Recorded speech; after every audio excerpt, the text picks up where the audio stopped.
Welcome to the show. Today, I have the privilege of meeting with Nick Baird. He's a SEO specialist at Digital Nomad and the Swiss Army knife for digital marketing agencies. I'm really excited to connect with Nick today because he's a wealth of knowledge and experience. He's going to distill his origin story, the lessons he's learned along the way in business, leadership, and life. I think it's going to be a fantastic conversation. So let's dive in. Nick, thanks for joining me today. Happy to. And you might be over-singing my praises a little bit, but I will go ahead and take the compliment. How are you, Logan? I'm well, thanks. Been looking forward to connecting here. We have a guest appearance already. Her name's Zoe. Podcast for three. Exactly. So what's up? let's Where do you want to let's start? frame the conversation with, I think, the most natural point. It's hard to know where you're going in life or even where you are without knowing where you've come from. Every great hero has an origin story. So within the context of your professional career, where did it all begin? Whew. Well, we can't have an honest conversation about my origin story without a conversation about mental health. Um, I was diagnosed with bipolar disorder a few years ago, and so I was 26 when I was diagnosed, and it kind of a lot of things from the past decade really just kind of clicked because and this actually kind of served me as an entrepreneur. But bipolar disorder is like swinging between moments of depression, which I think we're all familiar with after COVID, unfortunately, and moments of confidence of a thousand suns.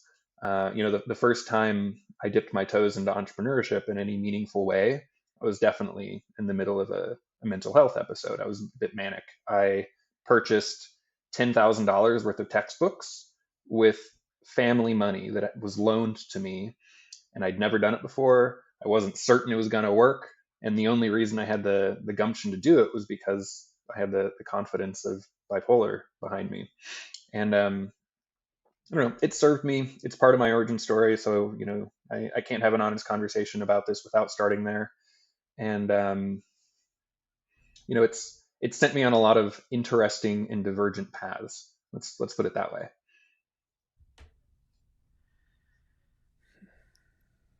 $10,000 of family loans to invest in a pretty significant lot of textbooks, Mhm. spurred on by the courage of a thousand suns and Exactly. Yeah. the swing of the pendulum into the manic space of a lot of activity of daring action. What was the thought process, the trigger point, that inflection point that pushed you into that decision?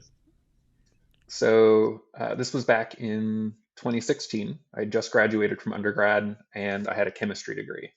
I pursued that degree because I figured it's difficult. It'll demonstrate to employers that I'm intelligent and worth uh, employment. And I was just really disappointed with what I found on the job market. And this is a pretty common story.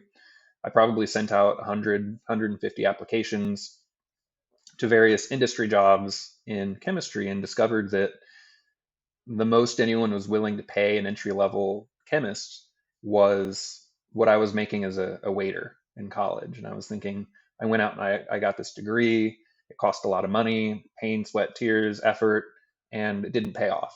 And so the impetus to hop into entrepreneurship was that I was angry, and I wanted to do it I wanted to go my own way because uh, entrepreneurs can give themselves raises every day. All they have to do is get better at what they're doing, right? Right. It's So true. yeah, I had a family friend who sold on Amazon and eBay. They're called flippers, and he'd go pick through garage sales or estate sales or Facebook Marketplace, and he'd find deals and he'd put them online. And I he showed me the ropes one summer, and I just took it and ran with it.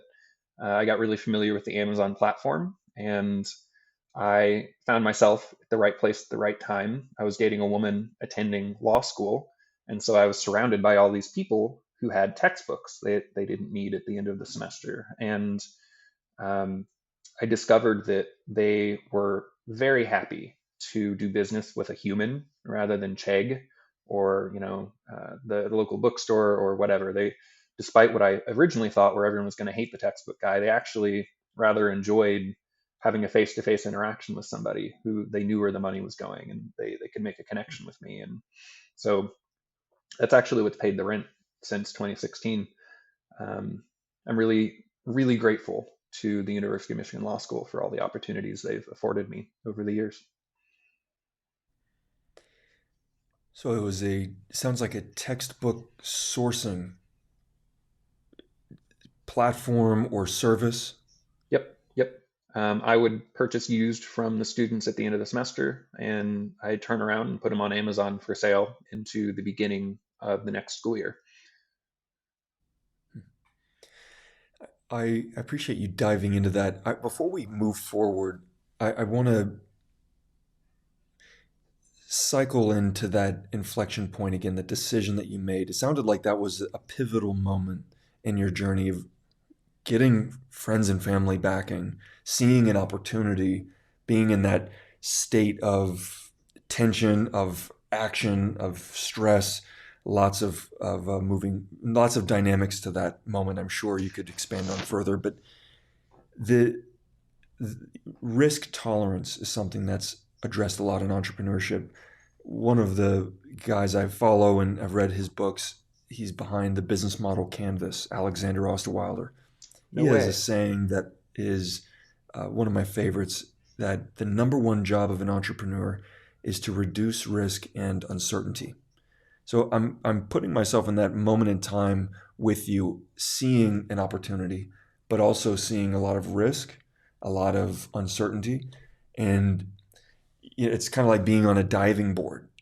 That feeling when you're on the high dive. It's like once you jump, gravity's taking over, and once you make that decision to invest that cash, to spend that, that's there's a gravity to the project. There's a momentum that'll take over. Consequences, good or bad, there's going to be a splashdown.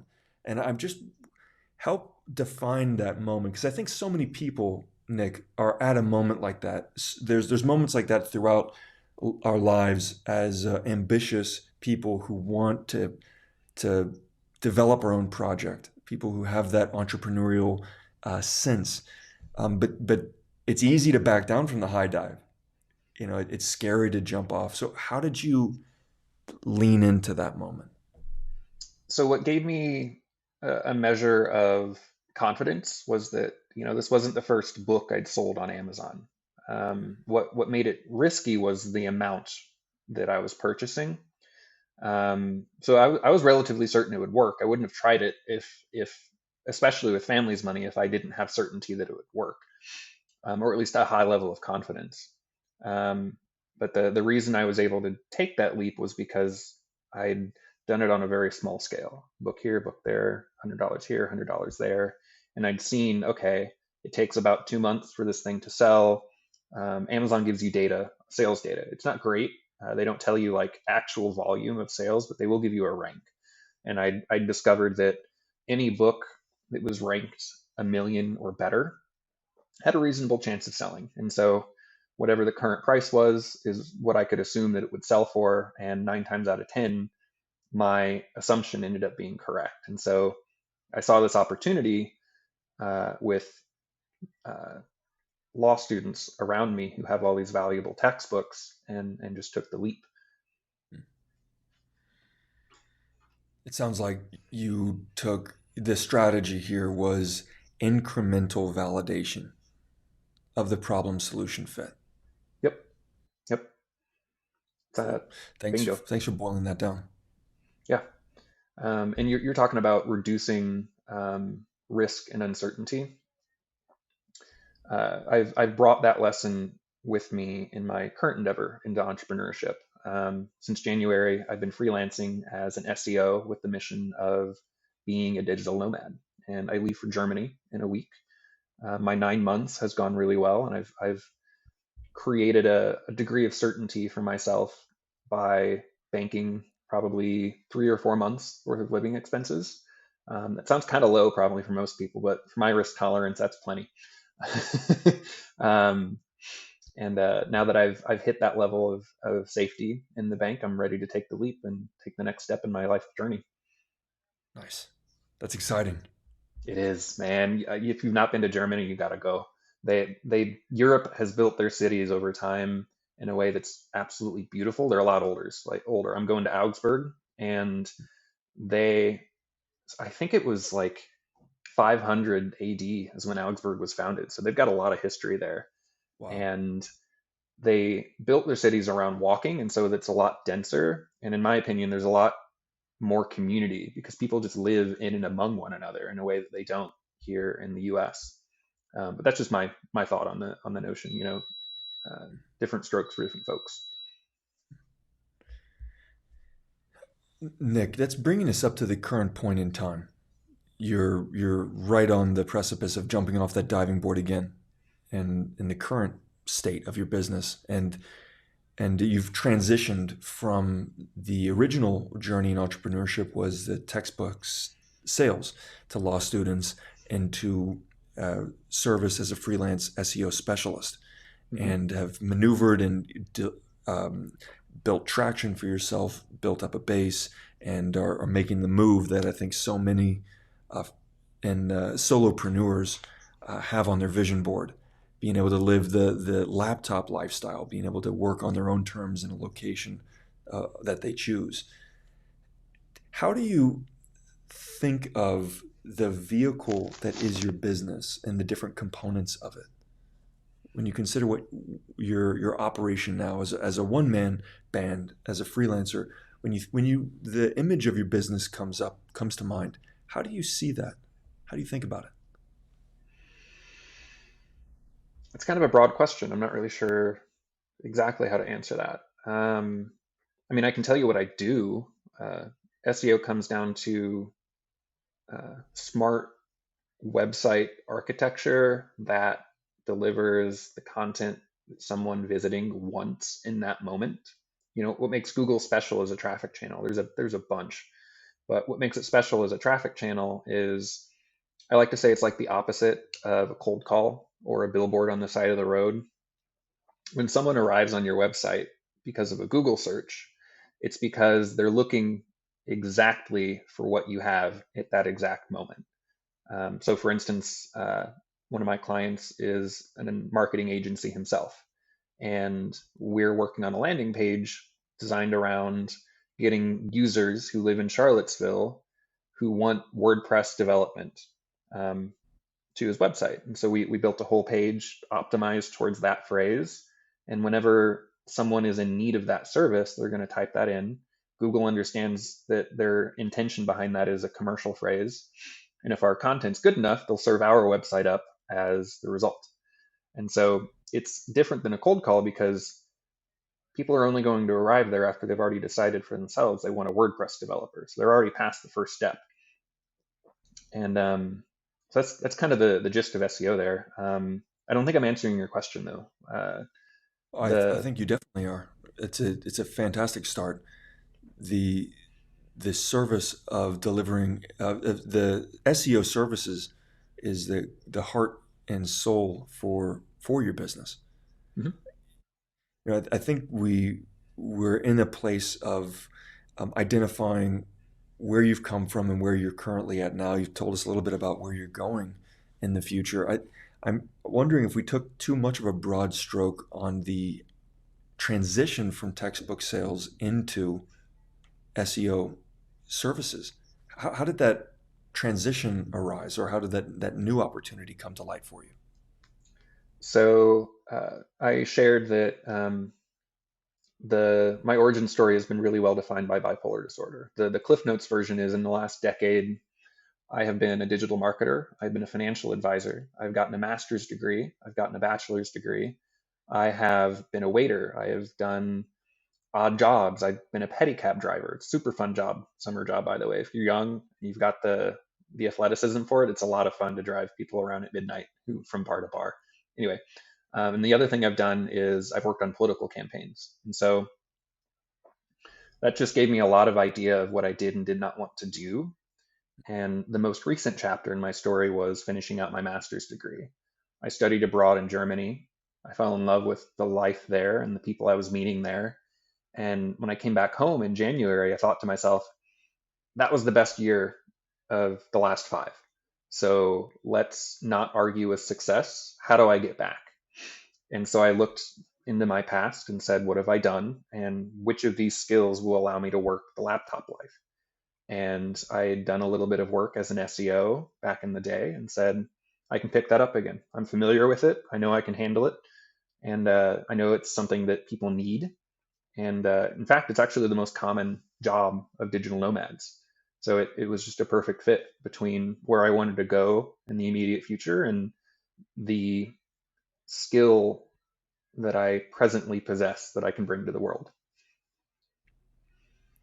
Over the last year or so, a little under a year, it sounds like that you've been actively working on this specific opportunity. What do you wish you knew then that you know now? So I'm still working on it, but we before we hit record today, you're complimenting my tagline on LinkedIn, the SEO Swiss Army knife for digital marketing agencies. What I wish I'd known in January was exactly who I was trying to talk to on LinkedIn. I was very much posting into the void and having a lot of random conversations with a lot of random people. Now, I'm a lot more zeroed in on who I want to help and who I can help. All of the clients I found myself with over the last 9 months have been agencies themselves. And so once again, I said, let's not argue with success. Let's orient my online presence towards talking to these folks. So knowing exactly who I want to do business with has been uh, the biggest learning I've had in the last 9 months. Is the only way to determine that just brute force, trial and error, just doing the reps, so to speak, and having tons of those conversations until you narrow down? Or is there some form of a methodology that you've built for yourself that if you had to do it again, for example, in another business, that you would take that learning to shorten the curve to identify that target market? I don't have a good answer to that question. I'm still figuring it out. So I wish Fair I did, enough. but I don't. I'm not going to BS you on stuff I don't understand. I'll be honest when I No. don't know. So I've gotten to know you a little bit actually, Logan, and I'm really curious. You shared with me before our call that you consider yourself the right hand man to CEOs. Tell me a little bit about that. I'm curious.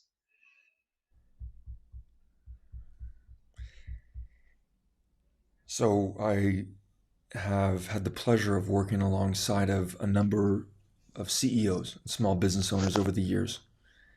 When I got out of the Marine Corps in 2014, I transitioned into fitness and I was a personal trainer.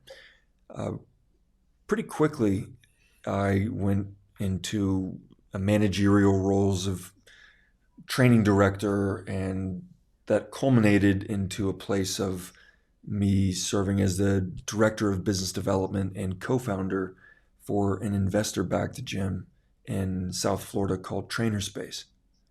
And that was where I first made the transition from being managerial, basically being in it within the nucleus of training services and sort of just managing individual team members and small teams between 4 and 12 trainers, into thinking of of having responsibility for an organization that has a service component. So that was the first time I transitioned into that, and I was working alongside of the CEO of that company, and we worked day in and day out for many, many years, building the gym and launching it. It was a 20,000 square foot facility, pretty significant in size. It ended up being sold to a supplement company called Redcon One, still in operations to this day.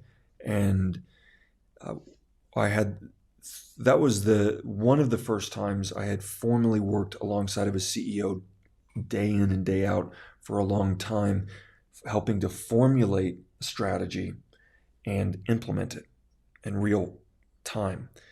What I've learned over the years past is my professional career has been hallmarked by this interpretation of strategy or operationalizing strategy. In the infantry, in the Marine Corps infantry, that's where the rubber meets the road for strategies.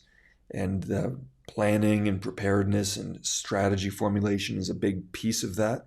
As a enlisted guy who was uh, a rifleman, I was involved at a certain extent. For example, colonels and captains and lieutenants, brass and higher up guys are typically the ones that will be forming overarching strategy. But in our own small ways, as time progressed, and I ended up earning the job of squad leader at the end of my enlistment, which is leading a squad of 12 Marines. There is that component of taking a plan and bringing it to life, idea and action type of thing. And I also love the analogy in the fitness world.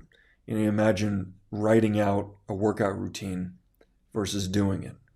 Both are valuable, both are interrelated, but saying you're going to do 6 sets of squats or shuttle sprints is a totally different experience than doing it. And one without the other is often imbalanced. I've seen people who have been training consistently for 5 days a week for years and have plateaued, and they just kind of go into the gym and free flow it. So there's a value to the planning and a value to the preparedness, but it's not an ends, it's a means. So the interpretation of strategy has been something that's been a common denominator under the diversity of experiences I've had within my career thus far. Now I serve as a fractional COO to small business owners and support the organizational visibility, team alignment, and support their organization to build momentum. So that's a little bit of a background on that. Awesome. That's actually perfect because part of the reason I was so excited to talk with you today is because I have a problem I'm facing that I think you're uniquely suited to help answer. Um, you talked a Let's little hear bit it. about being a squad leader, being in charge of managing individuals and leading them to execute on a strategy. So, right now, I am working with a young colleague, and he is the editor in chief of an independent newspaper. It's a college paper. And he has under his management, I think, 8 writers. I think it's 8 who are in charge of putting out content on this newspaper website. And I'm curious how you would approach helping a young man like himself um, enter into a leadership role of that nature and execute on the goal of producing. I think it was one well-written piece of content per week per writer. How would you? What questions would you have for him, and how would you suggest to him he manage his team? Right on. Let's dive into that. I am any new engagement or challenge I approach. I use the saying that I'm probably going to botch, but it might have been Benjamin Franklin, and he says if I had an hour to cut down a tree, I'd use the first 50 minutes to sharpen my axe. And in my heart of hearts, I believe you you never want to go into a problem set or a new engagement and just start throwing out opinions. There's plenty of those to go around, Yeah. especially there's no room for ill-informed opinion. Uh, so I always like to build a very clear understanding and mental model that's well-rounded. So to that end, my initial question would be: is it sounds like this is a nonprofit, and it sounds like this is it under a school? Is that right, Nick? Yep. And is this gentleman part-time? He's a college student, but he and his writers all are getting paid a stipend. Okay. Is he encountering any difficulty with keeping the team on track to meet their quota for content production? Yes. Okay. So I'll start off with putting a few sort of large rocks in the jar, and then we can fill it in with some smaller details. So the first rock I'll place in is some principle that I found to be true more often than not, and I think there's a basis in human nature that's clearly observable, but is also there's a basis throughout history. So I like to ground us in timeless principles if I can that are greater than us as individuals or even as a generation, as I think that's typically the right way to kind of separate from the ego, even separate from the challenge, and just put some facts and truth down on if possible. The first principle is that, in my view, one of the most effective ways to drive a team towards action is recognize the very core are individuals. And although the team dynamic is important to recognize the collective element of a team where multiple individuals are interrelating, that's a second consideration that we'll address in the next kind of big rock. The first thing is self-interest is a very powerful driver to action. So in the same way with sales, if it's a nice to have, it's going to be really difficult to get that customer to buy in, to swipe their credit card. If it's a luxury, if it's a nice to have, they may do it, but it may not work. Versus if it is a severe pain point, if it's a big problem, they're going to be much more motivated to do it. So that self-interest is huge. So as a manager and as a leader, one thing that I do my best to practice and encourage my clients to do the same, is to recognize that there's individuals in the team first. And to know your team is critical. So everyone has a vision of their lives and of their career. And that is how you begin anchoring into that self-interest. Because as a leader, you have the responsibility to meet those objectives. In his case, the quota for content. He's responsible for the production of the team. There's a cell in a spreadsheet somewhere, or a whiteboard with a number on it, that ultimately his name is associated with that. And there's other names that are under the hierarchy that are related, but that's where the responsibility lies. Not 80% of it, not 90, 100% of the responsibility for that production is his name. And because of that, he has the impetus is upon him to get it done. And the best way to do that is to recognize that in order to get things done from individuals, you have to find a way to tie in their self-interest with the interest of the overall group. So the best possible way to do that is people will tell you. People will always tell you it when you sit down and ask, especially in a one-on-one. And if you frame it up with anchoring into their past, say every superhero has an origin story. Tell me about yours. Get them to talk about their story that always blends in to where they're currently at, and then have them cast a vision for the future, but not for next semester or next quarter. Make them flex their imagination and get a time horizon that's 3-5 years out. You want it to be close to abstract, but the big picture of their life. And within the context that's relevant for the organization, in this case, professional, if they're writers. And you want to sort of have that as a North Star, as a lighthouse on the horizon. And then you want to talk back from that in a parallel line, get parallel lines, parallel trajectories between what we're doing as an organization and how the tasks and the milestones that we have to achieve are actually incremental progressions for their vision of their career.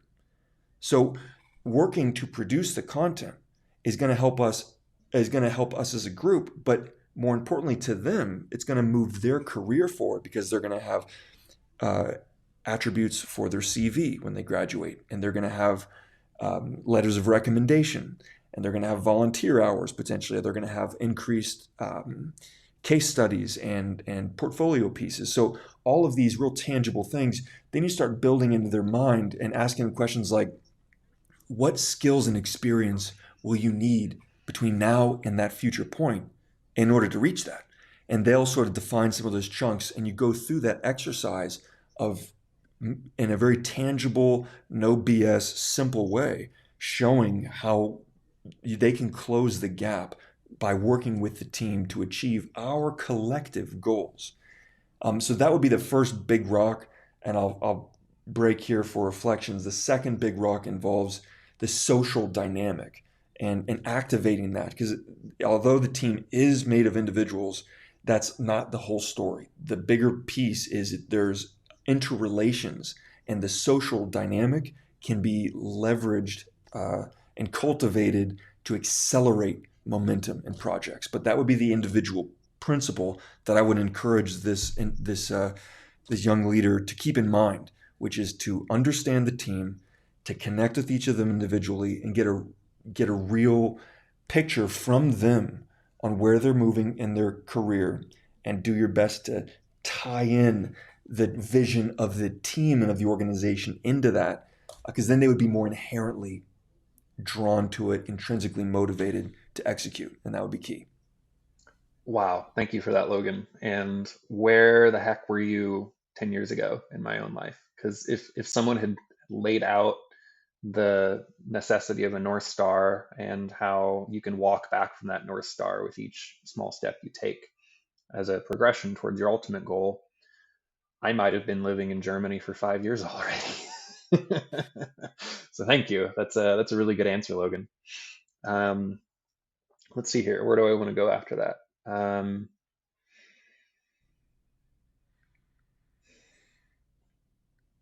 How do you manage a team of individuals who you've identified their long-term goals and unified their daily tasks for this paper with their long-term goals? How do you manage them just on a micro level, like your own time management and your own um, how do you efficiently have these conversations with so many people and keep everybody aligned without spending an hour a week with each of them that perhaps he doesn't have? For sure. It's a good question. I'm only qualified to speak on my own experience and perspective. So, with that, I could say the way I would approach this.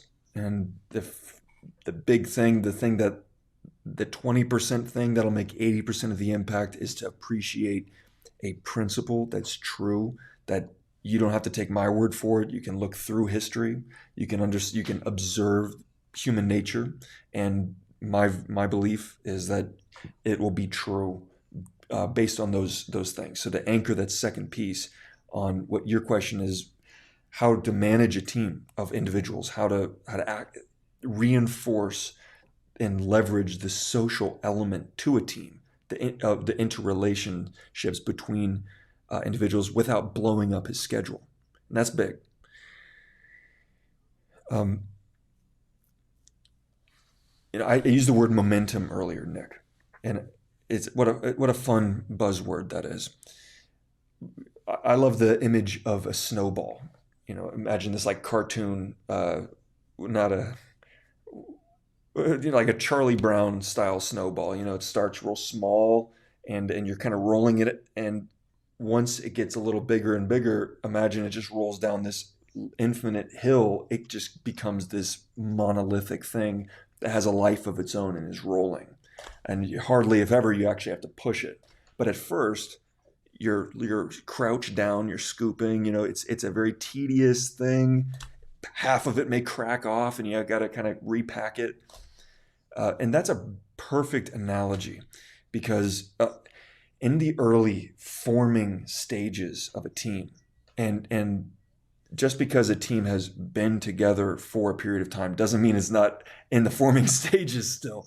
In fact, it may even be, not to project this, but it can be the case where there's dysfunctions within the team that have to be overcome. And that's like a totally additional element. That's like the sun's out and melting the snow while you're trying to make the thing. So, assuming there's no significant dysfunctions and it's within or just a forming stage, and everyone has genuine buy-in and there's no malcontents, that's something that's big. And you knock that bird, that's a bird you get knocked out with a single stone in the one-on-ones, is get genuine buy-in.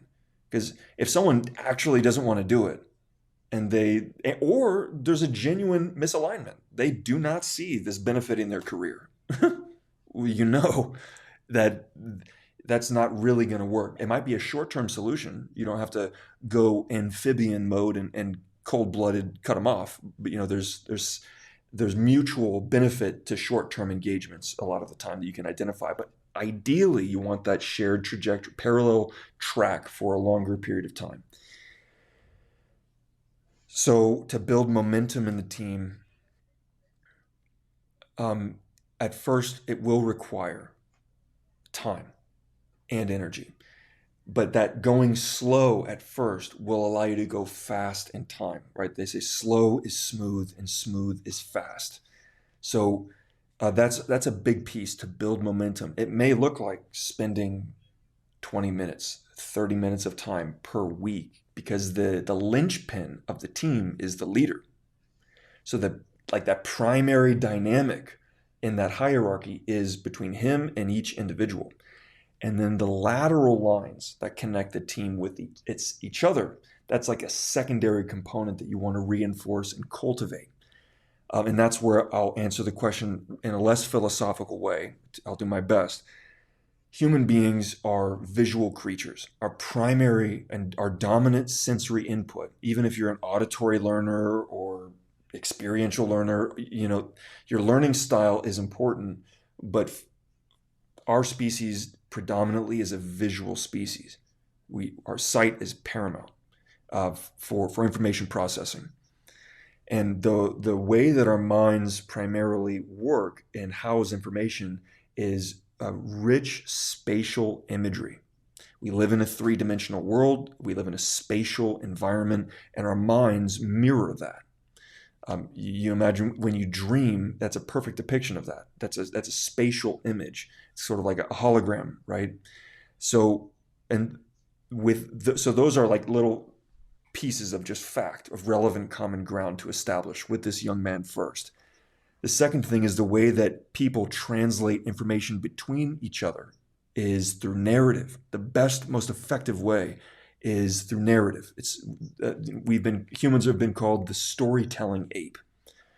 So even in an organization that can be as dry and serious as the Marine Corps, we tell stories. Now they're called mission briefings, but make no mistake about it, it's a story. And we use a visual tool so everyone can see what we're talking about. That tool is called the terrain model. It's kind of like a sandcastle of sorts. Oftentimes it's low resolution, so it doesn't need to be this big fancy thing that requires you to work on it for weeks. But it's a visual depiction of the terrain, of the environment that we're going to be operating within. Imagine a village in the context of a military operation. Imagine in the context of a business or nonprofit operation, it is a website, it is social media channels, it's the actual word processor where they're writing it, the team communication platform, whether it's WhatsApp or text. There's terrain that is being navigated as a group.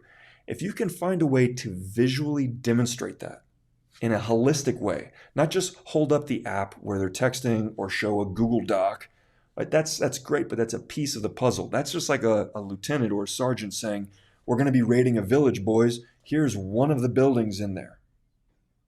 It's like, that doesn't help that much. We need to understand how many buildings we're dealing with total, where the key terrain features are and such. So getting a whole depiction of the big picture of the entire operation and laying in the strategy to that is key. And then telling the story and to the mind of the teams, sharing that narrative is important. I'll finish by saying the truth with teams is that no one ever rises to the occasion. You never get this heroic output from anyone. You always get everyone falls back to their baseline or their training. So knowing that if you want to establish a baseline in people's minds and you know that neurons that fire together wire together, that repetition is key for those synapses to get strong. And you're serious as a leader, even if your name is on the board and you know you have to hit that quota, and you know that people are only really going to do what their self-interest aligns with and what they actually get, they have to understand it, then I would be telling that story and sharing that vision and showing the big picture and their role in that, how they're a critical piece in the equation, and how everyone knows what everyone else is actually doing. So there's a sense of obligation. There's a subtle, internal, healthy competition. You see, if you and I are agreeing to something, if we're running buddies, and I can see every day you're hitting the trail, you're running, and I've committed to doing it. I'm a little more motivated to get out there and do it. So Hmm. that activating that healthy competition and that healthy cooperation is key. So that's visibility and alignment. Got it. Got it. You've given me a lot of good food for thought here, and I look forward to digesting it. And I'm glad I got to ask you this because, um, as a Swiss Army knife, I get tasked with all kinds of things. So I started with SEO, and my agency client had someone who needed help with social media, and it evolved into this thing where now I'm helping an independent paper with their output. And so I've found myself in this situation, and it's up to me to figure out how to handle it. And having resources like yourself to ask these questions of is really, really helpful. So I'm really excited I was able to do that today. Happy to help. Right on. So what else is on your mind? I've got maybe 5 minutes before I have to run. I think this Maybe is we can a get to something. healthy conclusion. I think we're reaching a good point to plant the flag and potentially pick up next time once you're settled in to your new place in Germany and hitting your stride out there. Let's do it, man. It sounds good to me. Been a pleasure connecting with you today, Nick. You too, Logan. Thank you. I'll see you in the next one.